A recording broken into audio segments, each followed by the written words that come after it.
Pozdravljeni v oddaji Za babe.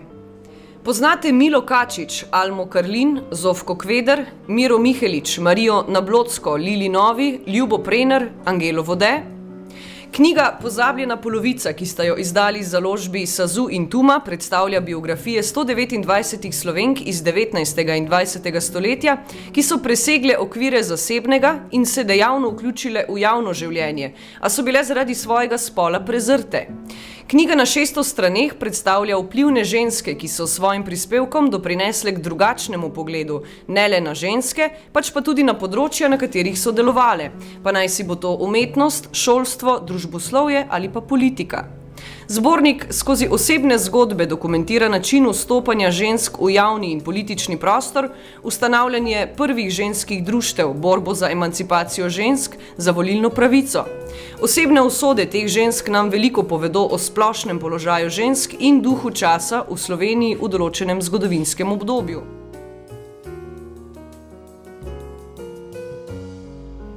Na Nizozemskem je nova koalicija demokristjanov in socialnih demokratov v šolah in uradih prepovedala nošenje burke, muslimanskega ogrinjala, ki prekriva celo telo in dopušča le režo za oči. Prepovedali so tudi nikab, ki prekriva še oči. Tamkajšnja vlada meni, da se bodo tako muslimani lažje integrirali. Sicer pa za prav vse državljane Nizozemske velja prepoved nošnje pokrival, ki prekrivajo obraz. S kapo ali čelado pač torej v šolo ali na urad ne boste mogli. Pa še to. Od leta 2004, ko je mlad muslimanski skrajnež umoril režiserja Theja Van Gogha, v javnem in zasebnem življenju Nizozemcev narašča strah pred verskimi skrajneži. Nizozemska ima sicer v ustavi zapisano svobodo veroizpovedi. 22. januarja so v milijonskem mestu Ciudad de México na 3 najbolj prometnih progah začeli voziti avtobusi samo za ženske. Zakaj? Zato, ker moški na vsakem koraku otipavajo ženske in jih obsipavajo s seksualnimi opaskami. Tako je ena od nadlegovanih žensk na televiziji izjavila, da se v vsakem vremenu vozi v debelem plašču, druge pa si pomagajo z ostrimi predmeti, tudi z lastnimi nohti. Aprila bodo uvedli takšne avtobuse še na drugih progah. Švedska profesorica prava na Univerzi v Göteborgu je vladi predlagala zakon proti seksističnim oglasom, saj nasprotujejo cilju vsake družbe, to pa je enakopravnost spolov. V svojem poročilu, ki ga bo vlada proučila, navaja: seksistični so vsi komercialni oglasi, ki žalijo bodisi pripadnike ženskega ali moškega spola.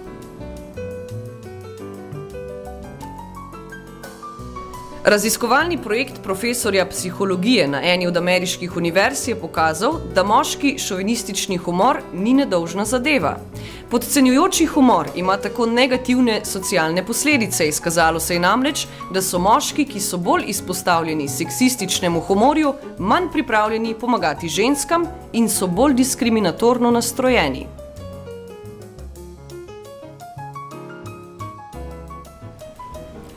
Ob 100. obletnici rojstva mehiške slikarke Fride Kahlo bo v muzeju v Filadelfiji razstava, na kateri bo razstavljenih tudi 40 njenih del iz zasebnih zbirk. Frida je med drugim znana po tem, da je slikala svoje obsesije in notranje konflikte, povezane s seksualnostjo, boleznijo in splavom. Prikazovala jih je v tradicionalnem okolju svoje dežele, tako jo lahko na primer vidimo v mehiškem oblačilu, obkroženo s starodavnimi božanstvi ali pa z religioznimi podobami. Sodelovala je s komunistično partijo in spoznala slikarja Diega Rivero, s katerim sta imela nekonvencionalno razmerje, ki pa je dobro prikazano tudi v filmu o Fridi iz leta 2002, v katerem ima glavno vlogo Salma Hayek.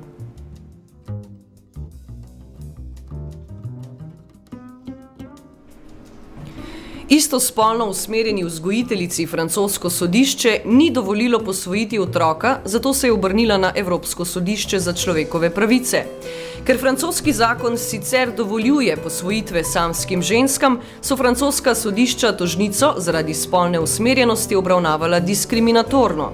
Po mnenju sodišča, homoseksualnost ni vplivala le na oceno prosilke za posvojitev, temveč so njeno prošnjo zavrnili ravno zaradi njene spolne usmerjenosti. Sodišče je sklenilo, da je bila tožnica diskriminirana, kršena pa je bila tudi pravica do zasebnega življenja, ki jo zagotavlja Evropska konvencija o človekovih pravicah. Odločitev sodišča zdaj Francijo obvezuje, da sprejme ukrepe, ki bodo v prihodnje preprečili diskriminacijo.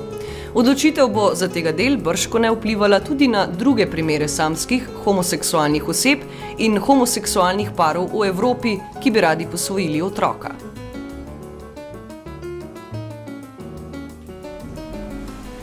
Evropski parlament je na zasedanju v Strasburu 17. januarja sprejel resolucijo o razmerah v Demokratični republiki Kongo in posilstvu kot vojnem zločinu. Predstavnik generalnega sekretarja Združenih narodov v Kongu je poročal, da grozodejstva nad ženskami obsegajo posilstva, skupinska posilstva, spolno suženjstvo in umore. Evropski parlament zato v resoluciji poziva vlado Konga naj prepreči, da bi bili storilci nekaznovani in naj izvaja novo zakonodajo, ki prepoveduje spolno nasilje in predvideva strožje kazni. Evropsko unijo poziva naj dodeli več sredstev za medicinsko, pravno in socialno pomoč žrtvam spolne zlorabe in naj ženske in dekleta usposobi za preprečevanje nadaljnjih spolnih zlorab. Združeni narodi in Evropska unija pa naj uradno priznajo posilstvo, prisilno nosečnost, spolno suženjstvo in druge oblike spolnega nasilja za zločine proti človeštvu. Despite what happened to me, I'm still a woman. I still have some value and I have to give my voice to speak about what happened to me. And that's why I decided to say something. March 8th, International Women's Day, she spoke to the governor in Bukavu here and told to him about what happened to her and what happened to other women in here. She talked about women who were buried alive. She talked about women who were raped in front of the whole village and who were made example out to horrify the other villagers. And now she is dedicating her life to helping other women break their silence and talking how it is important for women to unite with each other, to bring a sisterhood together.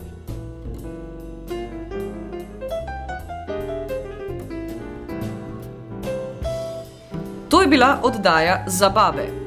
Postavite se zase. Se vidimo naslednjič.